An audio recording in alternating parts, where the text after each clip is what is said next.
It's kind of crazy to think about, but in just the last 1,000 days or so, AI has gone from this neat party trick to something that feels like a powerful, totally new kind of intelligence.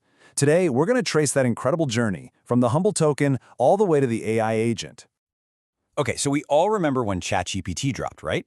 But if you look beyond just writing better emails or snippets of code, what has actually fundamentally changed? What has AI truly learned to do in these last few years? The answer, it turns out, is reshaping the very nature of work. So to really get our heads around this evolution, we kind of have to throw out the old abstract ideas of intelligence. In the world of business and tech today, intelligence is much more practical. It comes down to this. How much useful work can you get done? How fast can you do it? How cheaply? And can you trust the result? This definition right here, this is the key to understanding everything else we're about to talk about. To understand this new reality, we have to start small. I'm talking about the fundamental building block of AI. You could almost think of it as the atom of this new universe, the token. It's a simple idea that has become incredibly powerful. So what exactly is a token? Well, it's just the smallest piece of data that a model can handle. For a long time, you could just think of it as a piece of a word. You know, the word intelligence might be broken into two tokens, intelli and gents. But that's the old way of thinking. And this is where things get wild. Just look at this comparison. Back in 2022, a token was, well, it was text. That was pretty much it. But today, the whole definition has just exploded. A token can now be a little patch of an image, a fraction of a second of audio, a specific movement in a video, or even a data point from a sensor on a factory floor. It's like AI suddenly grew eyes and ears. So what does this actually mean? The impact is massive. It means AI is no longer stuck in the world of text and documents. It can now reason about your business in its full, messy reality, from supply chain data to scientific readings. Basically, if your business can measure it, an AI can now understand it as a token. So, AI has new senses. That's a huge deal. But it's not just that it can sense more, it's that it can remember so much more. And its ability to remember hasn't just gotten a little better, it has grown exponentially. We are talking about a total revolution in AI's working memory.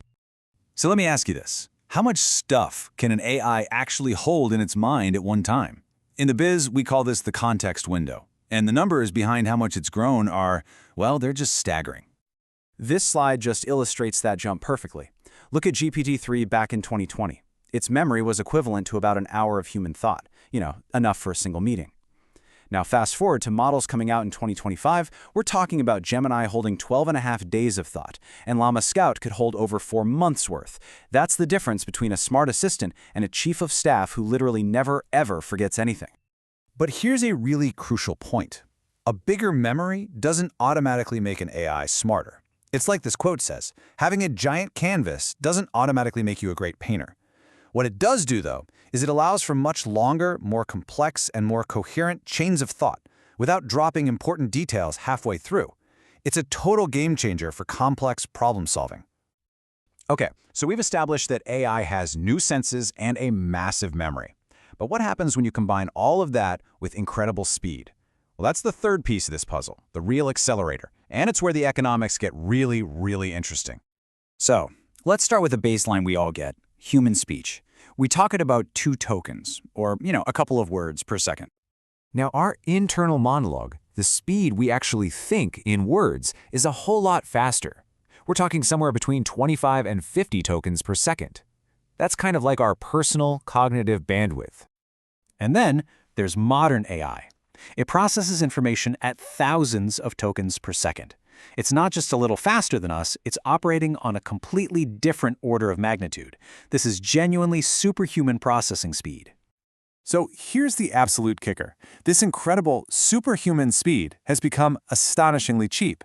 The raw compute cost for what you could call a digital worker day that's processing 1 million tokens can be less than $1.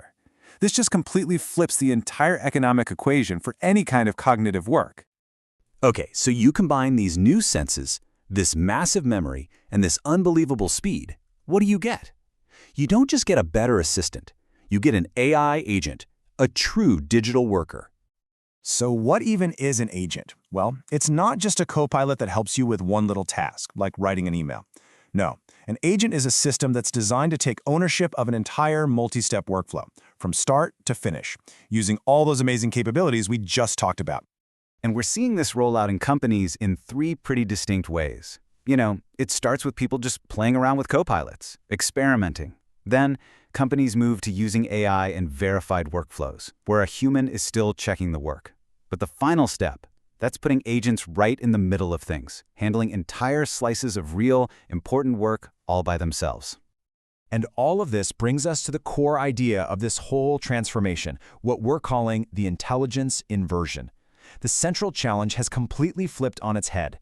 We no longer have to ask if the AI models are capable enough. For a huge and growing number of tasks, the answer is a definite yes. So the really decisive questions for the next 1,000 days are totally different. The focus has to shift to verification, to strategy, and to people. How do you turn those cheap, powerful tokens into reliable work you can actually trust? How do you start treating computing power like a core capital investment? How do we redesign human jobs to focus on what we do best? Judgment, responsibility, trust. And maybe, just maybe, the most important question of all, how do we steer this incredible technology to actually improve human lives and not just boost corporate profits? That is the new frontier.